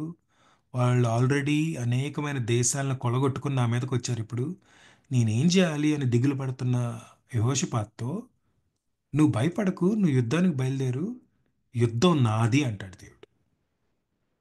నువ్వో, నేను నీ టేబుల్ ప్రిపేర్ చేస్తాను అక్కడ. నిజంగానే టేబుల్ ప్రిపేర్ చేశాడు కదండి యెహోషాపాతుకిను, ఇజ్రాయెల్ అందరికీ. వాళ్ళు వెళ్ళేసరికి వాళ్ళ జీవితంలో ఊహించినంత ధనం, వస్తువులు, లూటు వీళ్ళ చేతికి దొరికింది. Never thought that in the battlefield they will find food. That's how God is. So fight all your battles on your knees, you will always win. నీ జీవితంలో ఉన్న ప్రతి పోరాటాన్ని మోకాళ్ళ మీద చేయి, ప్రతిసారి గెలుస్తావు. అది దావీదు నాకు నేర్పించిన విషయం. అండ్ ఆఫ్ కోర్స్ ఆఖరి వచనం, నేను బ్రతుకు దినములన్నీ కృపాక్షేమములే నా వెంట వచ్చును, చిరకాలము యెహోవా మందిరంలో నేను నివాసం చేసేదను. What a statement it is కదండి. ఈ ఈ 5 వచనాలు ఒక ఎత్తు అయితే, 6వ వచనం ఒక్కటే ఒక ఎత్తు, సపరేట్ ఎత్తది. And there is so much meaning in that. దావీదు ఏం చెప్తున్నాడంటే, మనం ఈ భూలోకంలో బతకాలన్నా, ఇక్కడి నుంచి పరలోకానికి వెళ్ళాలన్నా రెండే విషయాలు మనకు సహాయం చేస్తాయి అంటున్నాడు. Nothing else. మనం ఈ రెండిటిని తప్ప దేన్ని పట్టుకున్నా సరే ఖచ్చితంగా దాన్ని కోల్పోతాం అని జ్ఞాపకం చేస్తున్నాడు అనమాట. Anything you hold on two tightly other than the two things he mentioned in this words, you will lose it. మన జీవితంలో ఎప్పుడు ఏదో ఒక దాన్ని పట్టుకొని ఎలాడుతూ ఉంటాం. వ్యక్తుల్ని పట్టుకొని, పొజిషన్లు పట్టుకొని, డబ్బును పట్టుకొని, ఆస్తులను పట్టుకొని, మనకున్న దర్శనాలను పట్టుకొని, మనకున్న సంఘాలను పట్టుకొని, మనుషుల్ని పట్టుకొని వేలాడుతూ ఉంటాం. ఏదో వాళ్ళ దగ్గర నుంచి సహాయం వస్తుంది, సహాయం వస్తుంది, సహాయం వస్తుందేమో అన్న ఉద్దేశంతో మనం ఎవరిని ఎంత గట్టిగా పట్టుకుంటామో వాళ్ళని అంత త్వరగా కోల్పోతాం. దేన్ని ఎంత గట్టిగా పట్టుకుంటామో దాన్ని అంత త్వరగా కోల్పోతాం. ఇది సత్యం కదండి, మీకు తెలుసు, నాకు తెలుసు. అందుకే దావీదు ఏమంటాడంటే, నేను బ్రతుకు దినములన్నీయు కృపాక్షేమములే నా వెంట వచ్చును అన్నాడు. యాక్చువల్గా ఎక్స్ప్రెషన్ ఏంటి? ఆ వచనంలో ఎక్స్ప్రెషన్ ఏంటంటే goodness and mercy of God అని చెప్తున్నాడు. దేవుని యొక్క కృప of course, and mercy of God, దయ. ఈ రెండింటి గురించి చెప్తున్నాడు ఆయన. క్షేమం దయలోంచి వస్తుంది కనుక. Goodness and mercy define our life. అసలు మన జీవితాలన్నీ దానివల్ల డిఫైన్ అయ్యండి. మీరు ఒకసారి ఆలోచించండి. దేవుడు అసలు ఆ రెండు లేకపోతే మన జీవితాలు ఎప్పుడూ నిరీక్షణ రాహిత్యంతో, ఎప్పుడూ నిస్సహాయ స్థితిలో, ఎప్పుడూ నాశనం నాశనం వైపు పరిగెత్తే స్థితిలోనే ఉంటాయి. ఈ రెండు లేకపోతే, అంటే దేవుని దయ, దేవుని కృప, దేవుని దయ లేకపోతే. ఆయన కృప కలిగిన వాడు గనక, because God is good, we have everything. మన జీవితంలో మనకి ఏ ఉన్నా సరే కేవలం ఆయన కృప వల్ల వచ్చినాయి. కరెక్ట్గా నిజంగా మనం ఆ మాట ప్రతిసారి మామూలుగా అంటాం, కానీ అసలు కరెక్ట్గా ఆలోచించామా?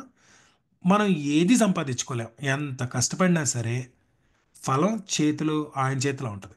అది మనకు తెలుసు. ఎన్ని ప్రయత్నాలు చేసినా సరే దేవుడు ఇవ్వకపోతే ఈ దినం మన కలుగున్న విషయాల్లో ఏదన్నా ఒకటన్నా కలిగి ఉంటాం మనం? ఆలోచించండి మీరు. ఛాన్సే లేదు. నిజంగా పరీక్షించుకొని ఆలోచిస్తే కదండి. అదైనా గుడ్నెస్, కృప. Because God is good, we have everything. కానీ మనం మర్చిపోకూడని విషయం ఏంటంటే, because God is merciful, we still have everything. ఆయన కృప కలిగిన వాడు గనక, ఆయన దయ కలిగిన వాడు గనక మనకి ఆయన ఇచ్చినవి ఇంకా మన చేతిలో ఉన్నాయి, లేకపోతే ఎప్పుడో తీసేయబడాయి. ఆయన కృప కలిగిన వాడు గనక మంచోడైనా చెడు వ్యక్తి అయినా సరే ఆయన వర్షం సమయానికి పంపిస్తాడు, పంట చేతికొచ్చేటట్టు చేస్తాడు, కష్టానికి ఫలాన్ని ఇస్తాడు, ఇంట్లో ఫుడ్ని ఇస్తాడు. ఆ వ్యక్తి దేవుని నమ్మిన వ్యక్తి అయినా నమ్మకపోయిన వ్యక్తి అయినా సరే ఒకే రకంగా ట్రీట్ చేస్తాడు, ఆయన కృప కలిగిన వాడు కనుక. కానీ ఆయన కలిగిన వాడు కనుక మనం తప్పులు చేసి ఆయన ఇచ్చిన దాన్ని అబ్యూస్ చేసినా కూడా మన చేతిలో ఇంకా ఉన్నాయి, లేకపోతే ఎప్పుడో తీసేయాల్సింది. Because God is merciful, we still have everything. Don't forget that. అంటే ఆయన కృప లేకపోయినా, ఆయన దయ లేకపోయినా, అంటే ఆయన గుడ్నెస్ లేకపోయినా, ఆయన మర్సీ లేకపోయినా మనం ఈ జీవితంలో ఇక్కడ భూలోకంలో బతకలేం అన్నమాట.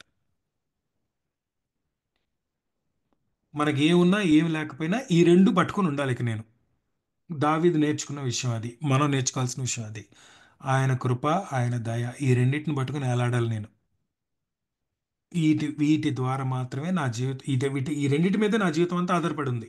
భూలోకంలో నేను బ్రతికే దినాలు, కేవలం భూలోకంలో నేను బ్రతుకు దినాలు మాత్రమే కాదు, అసలు ఈ రెండిటి వల్లనే నేను పరలోకానికి కూడా వెళ్తాను అని అర్థమైంది ఆయనకి. చిరకాలము ఆయన సన్నిధిలో నేను ఉండాలి అంటే, ఇదిగో ఇప్పుడు ఈ కృప దయ మాత్రమే నన్ను అక్కడ తీసుకెళ్ళగలవు. దేవుడు కృప కలిగిన వాడు గనక నాకు రక్షణ మార్గాన్ని ఏర్పాటు చేశాడు. ఆయన దయ కలిగిన వాడు గనక నేను తప్పు చేసినా సరే పశ్చాత్తాపడి క్షమాపణ అడిగినప్పుడు నాకు క్షమాపణ ఇస్తున్నాడు. తద్వారా నేను పరలోకానికి వెళ్ళగలుగుతున్నాను. కృప, దేవుని కృప, దేవుని దయ లేకపోతే మనకు అసలు నిత్యం అనేది దొరికే అవకాశం లేదు. నిత్యత్వాన్ని వదిలేసేయండి, అసలు భూలోకంలో బ్రతకడమే అవకాశం లేదు. అది మన జ్ఞాపకం చేస్తున్నాడు దావీదు. నేను బ్రతుకు దినములన్నీ కృపాక్షేమములే నా వెంట వచ్చును. చిరకాలం నేను యెహోవా మందిరంలో నివాసం చేస్తున్నాను. అది ఈ రెండిటికి అదే కారణం, దేవుని కృప, దేవుని దయ. కాబట్టి ఈ రెండిటి మీద ఆధారపడి జీవిద్దాం. మనం సంపాదించే ఆస్తుల మీద కాదు, వ్యక్తుల మీద కాదు, ఈవెన్ మన కుటుంబాల మీద కూడా కాదు, మన పొజిషన్స్ మీద కాదు, మన పరువు ప్రతిష్టల మీద కాదు.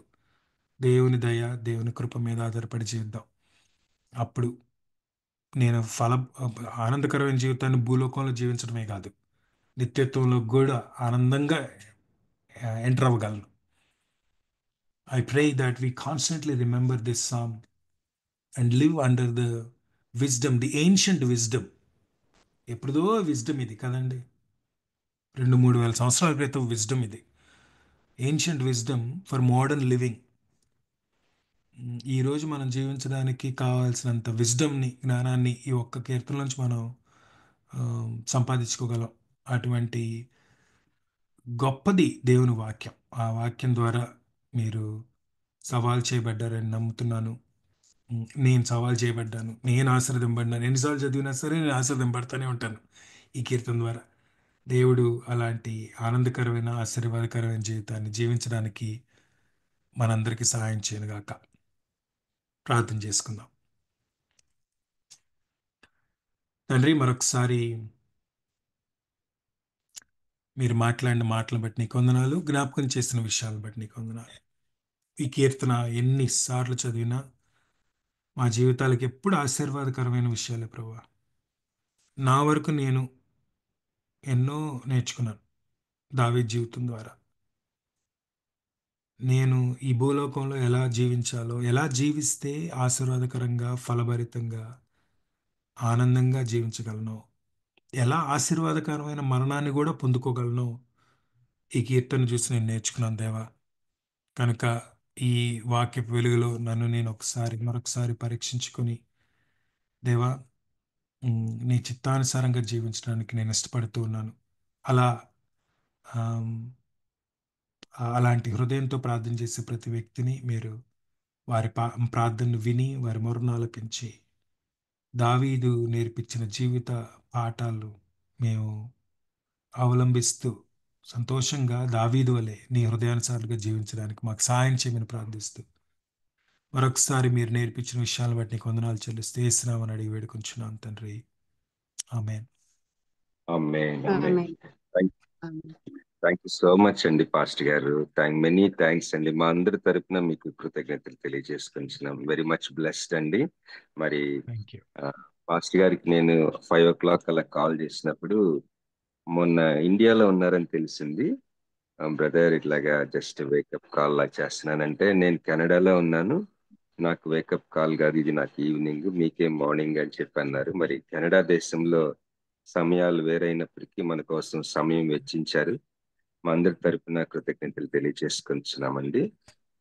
పాస్టర్ గారి కోసం ప్రార్థనలో జ్ఞాపకం చేసుకోండి. మరి హైదరాబాద్ నగరంలో హైటెక్ సిటీలో మంచి శక్తివంతమైన సంఘ పరిచర్య చేస్తూ అమెరికా దేశంలో పిహెచ్డి చేయడానికి పాస్టర్ గారు ప్రస్తుతం పిహెచ్డి చేస్తున్నారు.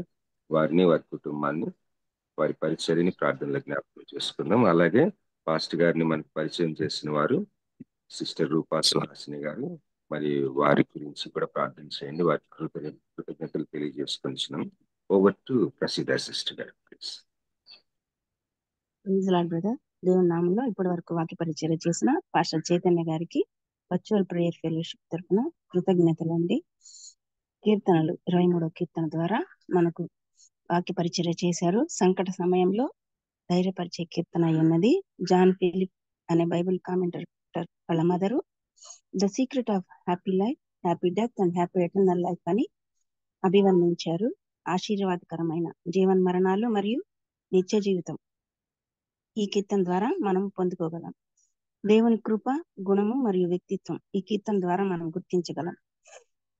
నాకు లేమి లేకుండా ఉండాలంటే యెహోవా నాకు కాపరిగా ఉండాలని దావీదు గారు చెప్పారు.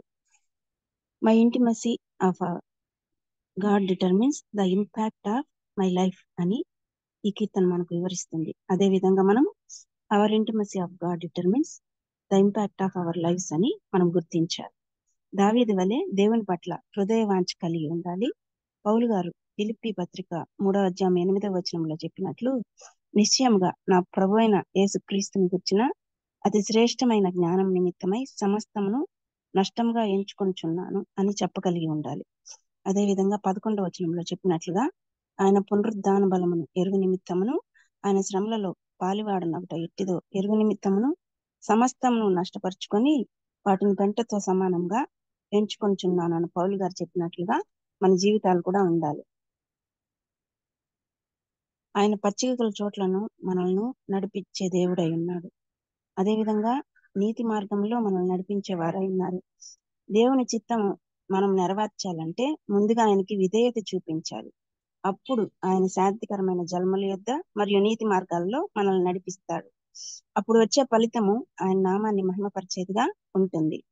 యోహాను సువార్త 15:14లో చెప్పినట్లు, నేను మీకు ఆజ్ఞాపించి వాటిని చేసిన యెడల మీరు నా స్నేహితులై ఉందురు అని ప్రభువు శిష్యులతో చెప్పినట్లుగా మనకు కూడా చెప్తూ ఉన్నారు.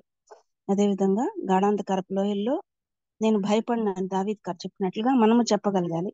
వి start our day by worshipping God, we end our day by worshipping God. In between all the moments we have to obey God's will. మనము మన దినము ఆరాధనతో ప్రారంభించాలి, ఆరాధనతో ముగించాలి. మధ్యకాలం అంతా కూడా దేవుని చిత్తానికి లోబడే వాళ్ళంగా ఉండాలి. నిరాశ మన జీవితంలో సాధారణం, కానీ నిస్పృహ మన నిర్ణయం అయి ఉంటున్నది. గాఢాంధకారం నీడ వంటిదని దావీదు గుర్తించారు. అది కొంత సమయం మాత్రమే ఉంటుంది. హబక్కూకు 3వ అధ్యాయం 17లో చెప్పినట్లు, అంజూరపు చెట్లు పూయకుండినా, ద్రాక్ష చెట్లు ఫలింపకపోయినా, ఒలీవ చెట్లు కాపు లేకుండినా, చేనులోని పైరు రాకపోయినా, గొర్రెలు దొడ్డిలో లేకపోయినా, శాలలో పశువులు లేకపోయినా యెహోవా యందు ఆనందిస్తానని హబక్కూకు గారు నిర్ణయం తీసుకున్నారు. ఆ నిర్ణయాన్ని బట్టి ఆయన బలం పొందుకున్నారు. బలం పొందుకొని ప్రభువుకి యెహోవాయే నా బలము, ఆయన నా కాళ్ళను లేడి కాళ్ళ వలె చేయను, ఉన్నత స్థలముల మీద నన్ను నడవ చేయను అని చెప్పగలిగారు. అలాగే మన జీవన పోరాటంలో దేవుడు మనకు భోజనం సిద్ధపరిచేవారు అయి ఉన్నారు. మన యుద్ధాలన్నీ మోకాళ్ళ ప్రార్థన ద్వారానే మనం చేయాలి. అప్పుడు యుద్ధం యెహోవాది అవుతుంది, గెలుపు మన సొంతం అవుతుంది. మనం బ్రతుకు దినాలన్నీ కృపాక్షేమాలు మన వెంట రావాలంటే దానికి దేవుని కృప మరియు ఆయన దయ అవసరమై ఉన్నది. God's goodness and mercy define our lives. కాబట్టి మనం ఫలిభరితంగా ఉండాలంటే ఆయన కృపకు మరియు ఆయన దయకు పాత్రం కావాలి. చిరకాలం దేవుని మందిరంలో నివాసం చేయాలంటే, అనగా నిత్యత్వంలోకి ప్రవేశించి దేవునితో శాశ్వత కాలం గడపాలంటే దేవుని కృప మరియు దయ, క్షమాపణ మనకెంతో అవసరమై ఉన్నది. హెచ్చరికతో కూడిన వాక్య భాగాన్ని బోధించిన పాస్టర్ చైతన్య గారికి వర్చువల్ ప్రేయర్ ఫెలోషిప్ తరపున కృతజ్ఞతలండి. మరి ముగింపు ప్రార్థన ఆశీర్వాదం ఇవ్వాల్సిందిగా రెవరెండ్ జామీ రవికుమార్ అయ్య గారిని మనవి చేస్తున్నాను. ప్రేయర్ రిక్వెస్ట్ అయ్య గారు, లలిత సిస్టర్ వాళ్ళ పెద్ద పాప అఖిల 7th month ప్రెగ్నెంట్ గా ఉంది. ఆ పాప చిన్న విషయానికి కూడా భయపడుతూ ఉంది. ఆ పాప కొరకు ప్రార్థన చేయండి. ప్రార్థన చేసుకుందామండి. పరిశుద్ధమైన తండ్రి, నీ బంగారు పాత్రలు పొందడం ప్రభావ, నీ ప్రేమను బట్టి కుటుంబం తండ్రి.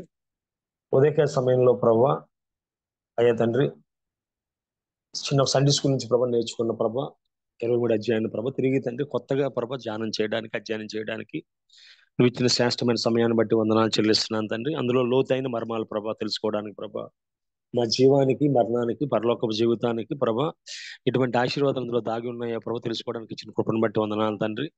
అయ్యా మరణాంధకాలపు లోయలో సంచరించిన అపాయానికి భయపడకుండా ఉండగలిగే భాగ్యం దయచేసావు ప్రభా.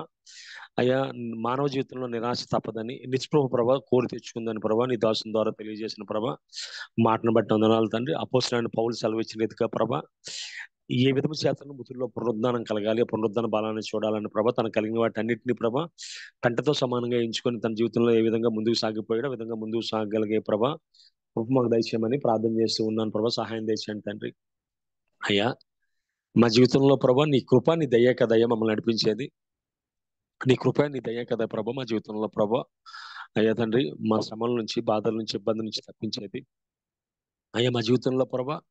ఆ దయను అదే విధంగా ప్రభా నీ కృపను ప్రభా అర్థం చేసుకోవడానికి, కలిగి ఉండడానికి ప్రభా మా జీవితాలను ఆయత్తపరచమని ప్రార్థన చేస్తున్నాం ప్రభా. మా శక్తి కాదు, మా బలం కాదు, మా యుక్తి కాదు దేవతన ప్రభా, మా తెలివితేటలు కాదు కానీ ప్రభా కేవలం నీ కృపేనయ్యా.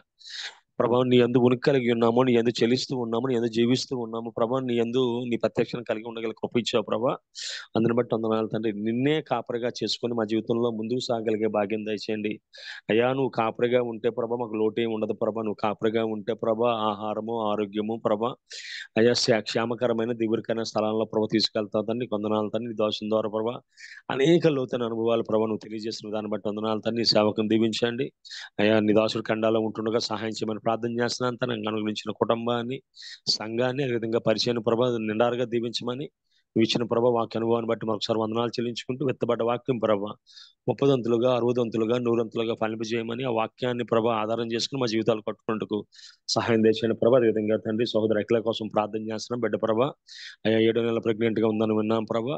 అయ్యా బిడ్డ హృదయంలో కానీ, తలంపుల్లో కానీ, ఆలోచనలో కానీ భయం ఉన్నా, ఆందోళన ఉన్నా తీసివేయండి అయ్యా. నీ దుడ్డు కార్యం నా దండ ప్రభా. నేను గాఢాంధకారపు లోయలో సంచరించిన అపాయానికి భయపడినాను ప్రభా. ఈ విధంగా అన్నావు ప్రభా. ఆ బిడ్డ నువ్వు ఉన్నావని, నువ్వు తోడు ఉంటావని ప్రభా అయ్యా. నువ్వు ఉంటుండగా ప్రభా నువ్వు అవునని చెప్పి కాదని దేవుడు కాదని బిడ్డ నమ్మగలిగే భాగ్యం తెచ్చమని ప్రార్థన చేస్తున్నాను తండ్రి. అయ్యా నువ్వు అవునంటే ఎన్నటన్నట్టుగా అవునే ప్రభా. నువ్వు ఆశీర్వదిస్తే ఎన్నటట్టుగా ఆశీర్వాదమే ప్రభా. నువ్వు ఇచ్చిన బహుమానాన్ని బట్టి, నువ్వు ఇచ్చిన స్వాస్థ్యాన్ని బట్టి మరొకసారి వందనాలు చెల్లించుకుంటూ అయ్యా ముందున్న కాలాన్ని కూడా ప్రభా బిడ్డలిద్దరిని ప్రభా ఆరోగ్యం, శక్తి, బలంతో నింపమని తగిన సమయంలో తండ్రి తల్లిని బిడ్డను వేరుపరిచి నువ్వే సకల మహిమకంతా ప్రభావం పొందుకోమని బిడ్డకు కావాల్సిన ప్రభా మనోధైర్యాన్ని దయచేయమని ప్రార్థన చేస్తున్నాను. ఈ విధంగా ప్రభా ఈ విధంగా ప్రతిరోజు వాక్యం వినడానికి దీన్ని ఏర్పాటు చేసిన ప్రభా బాబి రత్నాకర్ గారిని, వారి కుటుంబాన్ని ప్రభా సంస్థను ప్రభా దీవించమని ప్రార్థన చేస్తున్నాను. దీన్ని సహాయం చేసి సహకరిస్తున్న ప్రభా అయ్యా తండ్రి స్వరూప్ గారిని, జాన్సన్ గారిని, అదేవిధంగా స్వరూప సిస్టర్ గారిని, అతను ప్రదీప సిస్టర్ గారిని, అదేవిధంగా ఝాన్సీ సిస్టర్ గారిని జ్ఞాపకం చేసుకుని, తేజ గారిని జ్ఞాపకం చేసుకోండి, కోటి వారిని జ్ఞాపకం చేసుకుని, ఇందులో పాటలు పాడుతున్నవారు, సాక్ష్యం చెప్తున్నవారు, ఆరాధన చేస్తున్నవారు అందరినీ పేరు పేరు దీవించి మీరే సకల మహిమకంతా ప్రభావం పొందుకోమని సహాయం చేయమని ఈ చిన్న ప్రార్థన మా ప్రభును ప్రియకుమారుడైన యేసుక్రీస్తు దీపనామని అడిగేడుకుంటున్నాం పరమ తండ్రి. Amen, amen. పరలోకముందున మా తండ్రి మీ నామం పరిశుద్ధపరచబడును గాక, మీ నీ రాజ్యం రాజ్యం వచ్చును గాక, వచ్చుగాక, నిశ్చితం చిత్తం పరలోకం మందిలాగా నెరవేరును గాక. మాకు మాకు కావలసిన కావలసిన నాకు మనము దయచేయము. వాడిల మన అపరాధము క్షమించు క్షమించినట్లు మా అపరాధములను క్షమించుము. శోధన లేక కింద తప్పించుము. ఎందుకంటే రాజ్యము, రాజ్యము, బలం, మహిమ మహిమ నిరంతరమైన తండ్రి. మన తండ్రి అయిన దేవుని ప్రేమ, కుమారుడైన యేసుక్రీస్తు కృప, పరిశుద్ధాత్మ అన్యోన్య సహవాసం వాక్యం చెప్పిన దాసులు చైతన్య గారికి, వారి కుటుంబానికి, సంఘానికి, అదేవిధంగా ఇందులో పాల్గొన్న బిడ్డలకు ఆయన కృప సదాకాలము తోడే నడిపించును కాక. ఆమె ప్రైజ్ లార్డ్ అయ్య గారు. దేవుని నామంలో ముగింపు ప్రార్థన మరియు ఆశీర్వాదం ఇచ్చిన రెవరెండ్ జామీ రవికుమార్ అయ్య గారికి, అద్భుత వాక్య పరిచర్య చేసిన డాక్టర్ చైతన్య గారికి, టెక్నికల్ సపోర్ట్ ఇచ్చిన యోనబిడ్డ జాన్సన్ కు మరియు కోర్ కమిటీ మెంబర్స్ కు, కూడి వచ్చిన విశ్వాసులైన పరిశుద్ధులందరికీ వర్చువల్ ప్రేయర్ ఫెలోషిప్ తరపున కృతజ్ఞతలండి. ఈ మెసేజెస్ అన్ని కూడా అనుదినము యూట్యూబ్ లో అప్లోడ్ చేయబడతాయి. బాబీ రత్నాకర్ అని కానీ, వర్చువల్ ప్రేయర్ ఫెలోషిప్ అని కానీ టైప్ చేసి మన బంధువులకు మరియు స్నేహితులకు మనం షేర్ చేయవచ్చు. ప్రభు చిత్తమైతే రేపటి దినాన తిరిగి కలుసుకుందాం. అంతవరకు సెలవు తీసుకుందాం. ప్రభు నామములో అందరికీ వందనాలండి.